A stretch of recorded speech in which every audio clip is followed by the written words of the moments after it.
삼성이 이재용 부회장이 어떻게 이 지경까지 왔습니까? 삼성이란 조직은 도대체 어떤 조직입니까? 아니 본인이 해주세요. 제가 할까요? 삼성이 어떻게 여기까지 이런 상태까지 왔는지 여태까지 그랬는데 노출이 간간이 되는 건지. 뭐 여러 가지가 포인트들이 많은데요.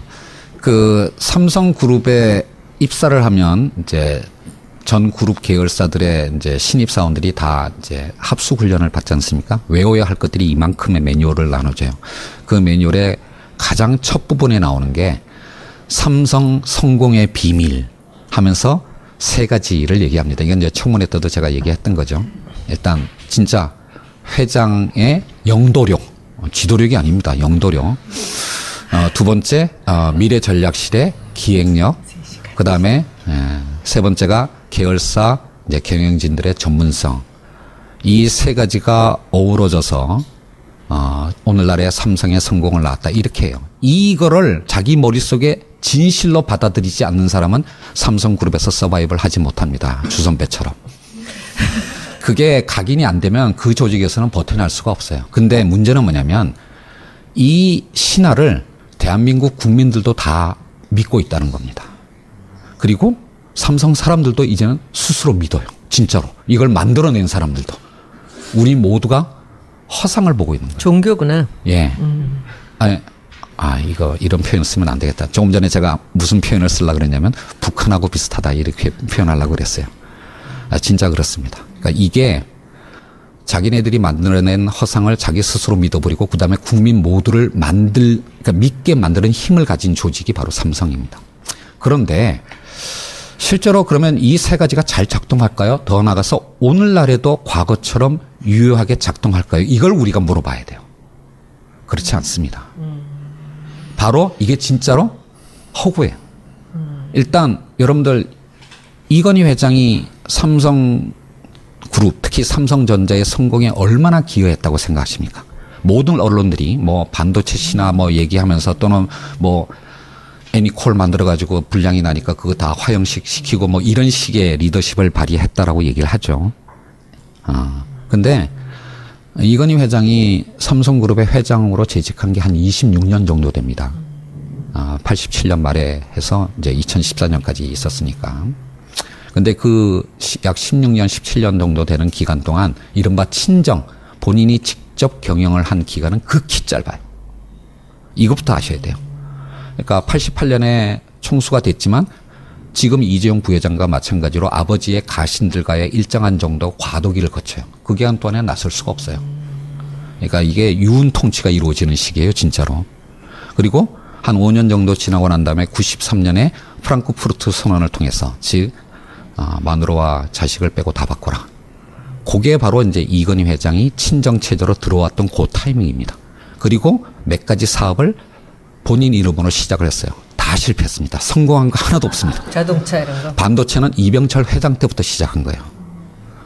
이건희 회장이 새로 시작한 사업 3가지가 있었는데 다 실패했습니다. 가장 대표적인 게 삼성자동차예요. 자동차.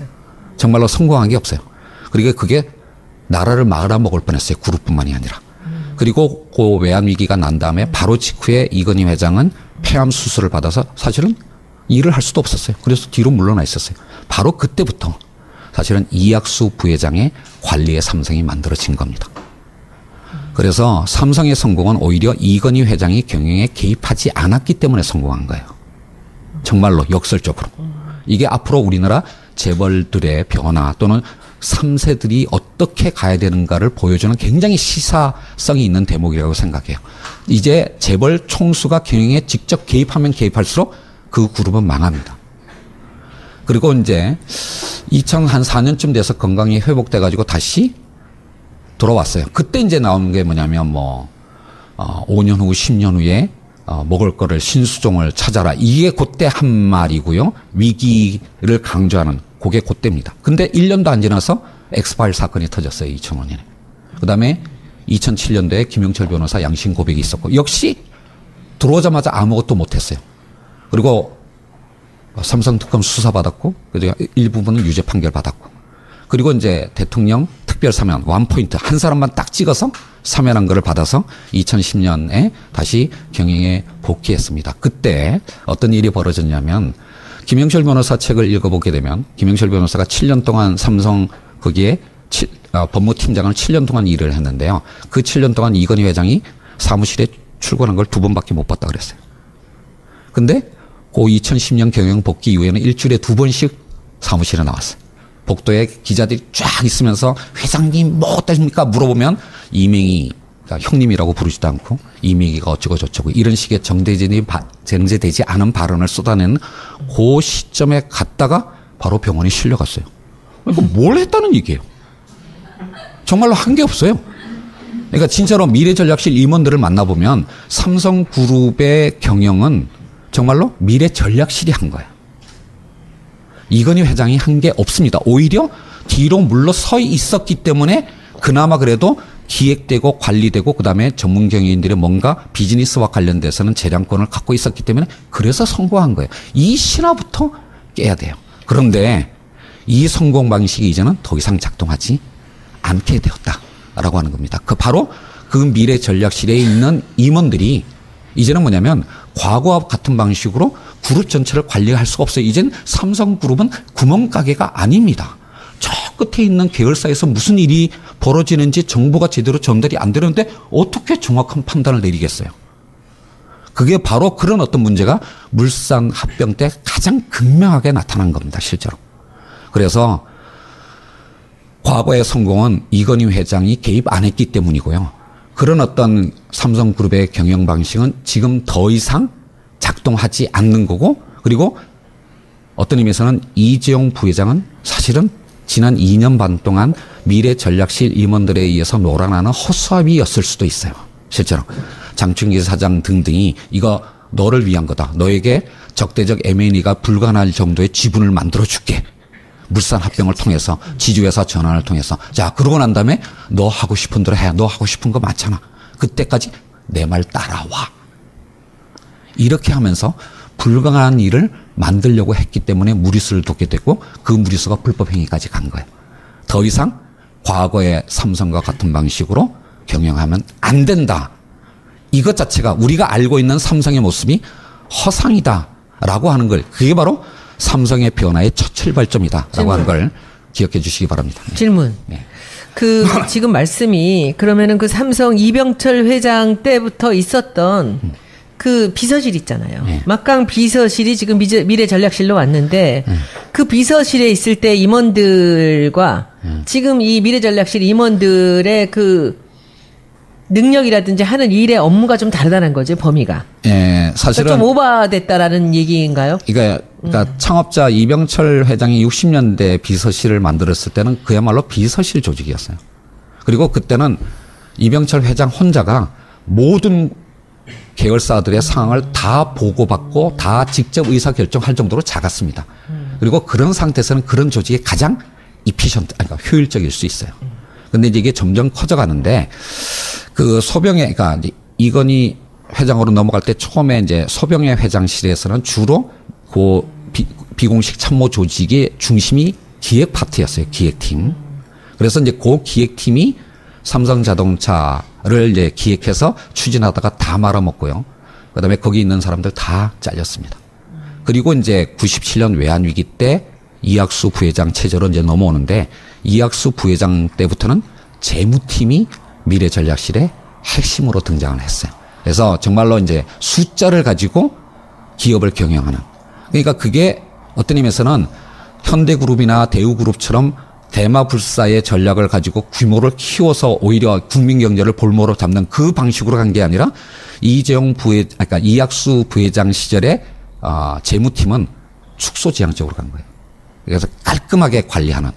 그게 이제 뭐냐면 축소가 아니라 효율성을 강조하기 시작했지. 예. 그러니까 이제 더 확대를 안 했다라는 뜻이고요. 그러면 그런 상태에서 2002년도부터 중국 효과가 발휘되면서 그때 이제 삼성전자의 휴대폰 사업이 세계적으로 확장을 하게 된 겁니다. 그런데 바로 그 숫자를 가지고 그룹 전체를 관리하는 사람들의 마인드가 어떻겠습니까? 계열사들을 관리하는 데는 스마트한 능력을 발휘할지 모르지만 그 사람들의 본업은 그게 아니라 바로 총실과 이재용 부회장의 지배력을 만들어내는 방법이에요. 그러니까 이제 결국 주식을 어떻게 조작을 하고 합병하고 이제 이런 거에 역시 바로 그 재무팀 소속의 임원들이 관리를 하게 된 거고요. 이 사람들이 결국 세상의 변화, 더 이상 과거와 같은 방식은 더 이상 통용되지 않는 사회가 되었다라고 하는 걸 알지 못한 상태에서 과거 방식으로 계속 계열사들을 관리하고 그다음에 이재용 부회장에게 지배 주문을 만들어 주려고 하는 작업을 계속하다가 오늘날의 이 지경에 이르렀다 할 수가 있다고 말씀드릴 수가 있습니다. 그 숫자를 다루는 사람으로서 삼성의 기획도 참여했던 우리 그 공 선생 한번 본인의 경험과 본인의 생각들을 위주로 한번 지금 이거 삼성 지금 김상조 교수님 하신 말씀을 좀 더 설명하실 거 있으면 좀 보태주세요. 개인적인 경우로 풀면 이제 96년에 와가지고서 삼성에 갔어요. 갔더니 당시 뭐 7사제 아니면 뭐 이것저것 바꾼다 이런 얘기들을 하는데 실질적으로 그 당시에 그 사람들 이렇게 하는 경영혁신이라는 그 내용을 보면 뭘 어떻게 해야 되는지도 막 우격다짐으로 하는 거였어요. 그래서 참 개인적으로 참 이건희라는 사람이 뭘 어떻게 할지도 모르는 주제에 열만 낸다, 바보다, 이제 그렇게 생각을 했는데, 그러니까 자기가 원하는 결과 기준으로의 변화에 대한 그 절박성은 이제 느꼈던 것 같아요. 그것은 뭐 장기 지배주주로서 당연히 생각을 했어야 되는 건데, 문제는 그것을 조직의 변화로 어떻게 끌어낼 거에 대해서는 잘 몰랐던 거죠. 그러니까 이제 소위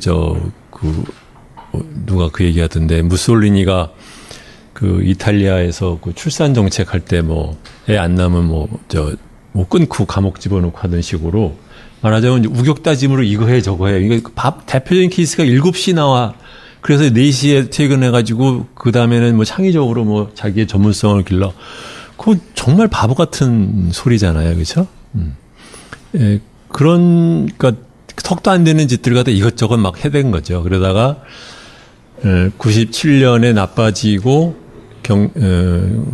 금융위기 터지고 난 다음에는 그 당시에 삼성이 굉장히 비대했어요. 그러니까 그 수익성 떨어지는 사업을 굉장히 많이 갖고 있었는데 그거를 이학수 씨가 이제 비서실장 구조본부장 되면서 상당한 규모를 줄였죠. 제가 알기로는 삼성전자 직원만 해도 그 당시에 소리 안 나게 언론에서 30%. 보도를 안 해서 한 30%가 현대자동차는 소리 나게 하면서 정리해고 30% 했고요.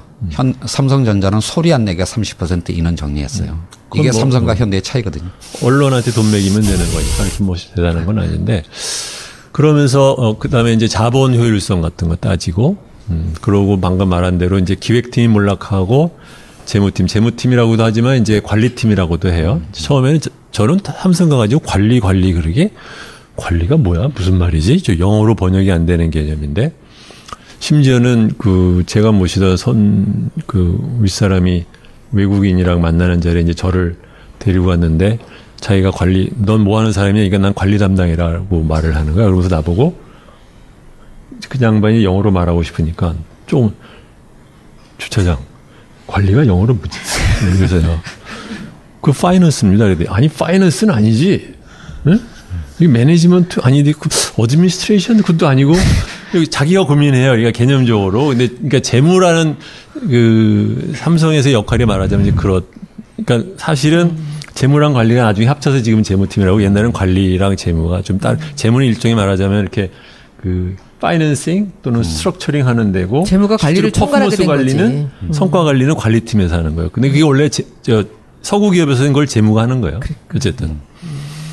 그래서 삼성은 근데 그렇게 크게 두 개가 있는데 금융위기를 터지면서 기획팀이 이제 말하자면 몰락을 했고 그 다음에는 또 하나 팀이 있어요. 삼성의 요거가 이제 제가 보기엔 삼성의 경쟁력의 핵심이라고 생각을 하는데 그게 뭐냐면 감사팀이에요.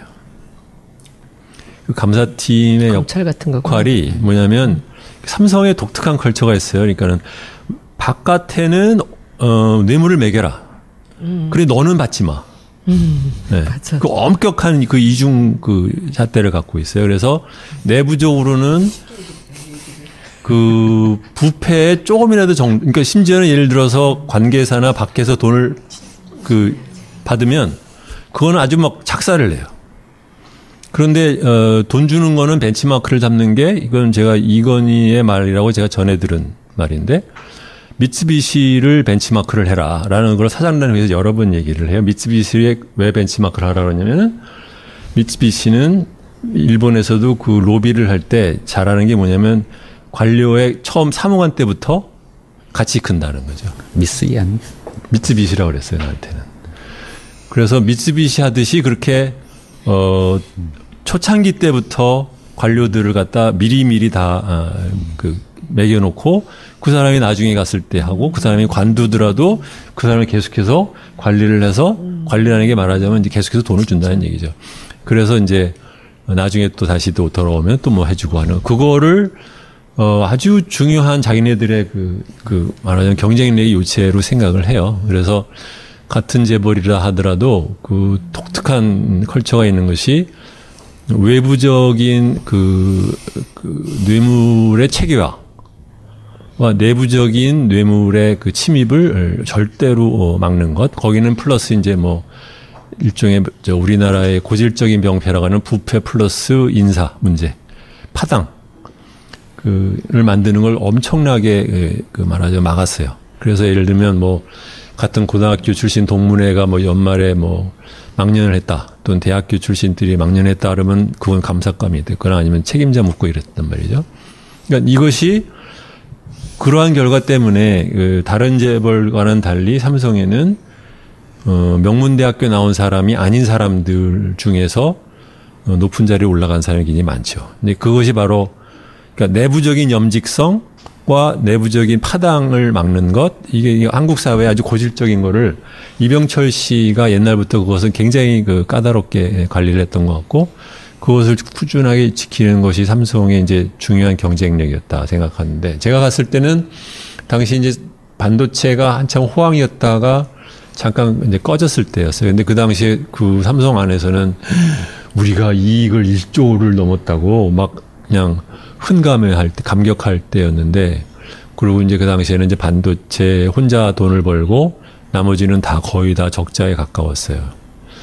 그랬다가 이제 그것이 이제 휴대폰이 나가고, 그 다음에 반도체 시장이 우리가 예상했던 것보다 훨씬 더 빠른 속도로 팽창하면서, 그거는 이제 제가 왜 아냐면 그 당시에 반도체 기획에 제가 잠깐 내려갔었다 그랬는데, 그때 뭘 하고 있었냐면 256K인가? 그거를 투자를 지금 해야 되냐 마느냐 언제 할까 갖고 엄청 고민을 할 때였어요. 네. 그래서 우리는 이제 이런 거 저런 거 뭐 생각을 하지만 반도체라는 것은 상당 부분은 결과적인 면도 모르면 운이 많이 커요. 왜냐하면 그 반도체 팹을 하나 만들려고 하면 보통 옛날에 20년 전에 1조가 들었고 지금은 한 2조에서 3조가 들어요. 한번 짓고 나면 빼도 박도 못 하는 거야, 그냥. 감가상각 될 때까지는 한 10년을 그냥 갖고 있어야 돼, 미니멈. 그러니까 그 타이밍을 그러면 어떻게 할 거냐라는데, 사실 생각해보면 이 제조업이라는 게 원래 그렇기도 하지만 반도체는 정말 겁나는 게 그걸 어떻게 알아? 5년 뒤에 어떻게 될지, 10년 뒤에 어떻게 될지, 그 다음에 그 중간에 있는 사이클을 갖다 우리가 버틸 수 있을지, 뭐 이런 것들 여러 가지가 있잖아요. 그래서 아까 이제 이병철이 반도체를 했다지만 이 반도체를 하는 것 뒤에는 뭐가 있었냐면, 정부가 꾸준하게 그 안정적으로 그 사이클을 지킬 수 있도록 돈을 대줬다는 것도 큰 역할을 하는 거죠. 그 다음에 2007년도에 김영철 변호사 양심 고백이 있었고, 역시 들어오자마자 아무것도 못했어요.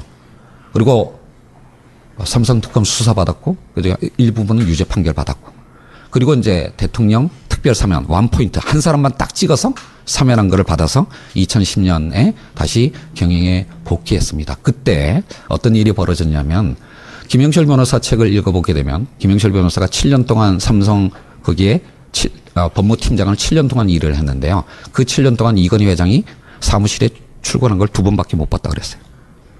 근데 그 2010년 경영 복귀 이후에는 일주일에 2번씩 사무실에 나왔어요. 복도에 기자들이 쫙 있으면서 회장님 뭐 어떠십니까 물어보면 이명희 그러니까 형님이라고 부르지도 않고 이미기가 어쩌고 저쩌고 이런 식의 정제되지 않은 발언을 쏟아내는 그 시점에 갔다가 바로 병원에 실려갔어요. 그러니까 뭘 했다는 얘기예요. 정말로 한 게 없어요. 그러니까 진짜로 미래전략실 임원들을 만나보면 삼성그룹의 경영은 정말로 미래전략실이 한 거야. 이건희 회장이 한 삼성이 이재용 부회장이 어떻게 이 지경까지 왔습니까? 삼성이란 조직은 도대체 어떤 조직입니까? 아니 본인이 해주세요. 제가 할까요? 삼성이 어떻게 여기까지 이런 상태까지 왔는지 여태까지 그랬는데 노출이 간간이 되는 건지. 뭐 여러 가지가 포인트들이 많은데요.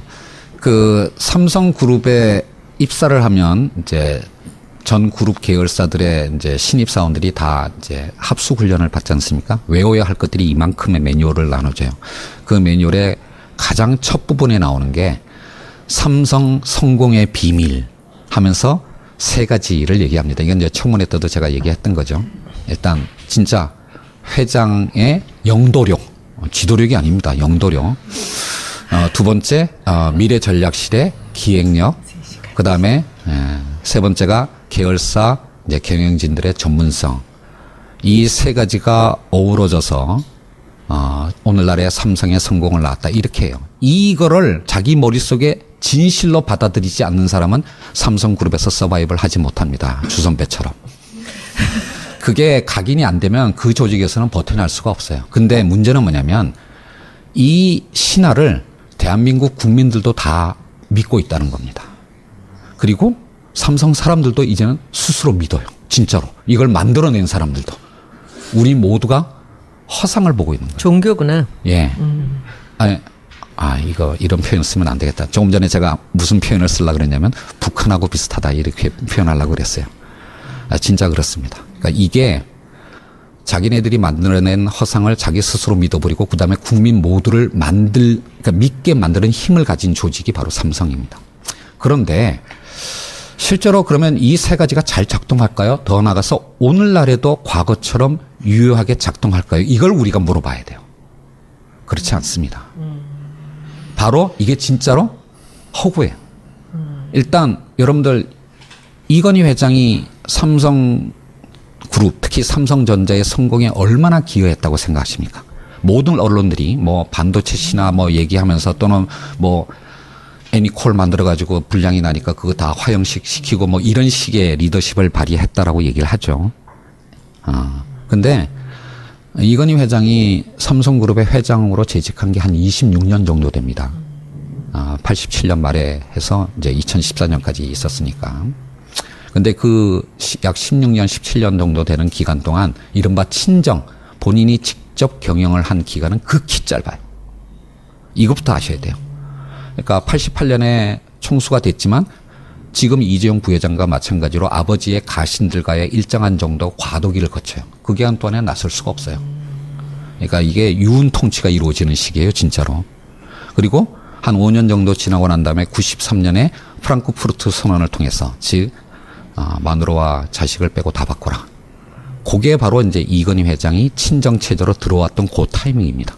그리고 몇 가지 사업을 본인 이름으로 시작을 했어요. 다 실패했습니다. 성공한 거 하나도 없습니다. 자동차 이런 거. 반도체는 이병철 회장 때부터 시작한 거예요. 이건희 회장이 새로 시작한 사업 3가지가 있었는데 다 실패했습니다. 가장 대표적인 게 삼성자동차예요. 자동차. 정말로 성공한 게 없어요. 그리고 그게 나라를 말아먹을 뻔했어요. 그룹뿐만이 아니라. 그리고 그 외환위기가 난 다음에 바로 직후에 이건희 회장은 폐암 수술을 받아서 사실은 일을 할 수도 없었어요. 그래서 뒤로 물러나 있었어요. 바로 그때부터 사실은 이학수 부회장의 관리의 삼성이 만들어진 겁니다. 그래서 삼성의 성공은 오히려 이건희 회장이 경영에 개입하지 않았기 때문에 성공한 거예요. 정말로 역설적으로. 이게 앞으로 우리나라 재벌들의 변화 또는 3세들이 어떻게 가야 되는가를 보여주는 굉장히 시사성이 있는 대목이라고 생각해요. 이제 재벌 총수가 경영에 직접 개입하면 개입할수록 그 그룹은 망합니다.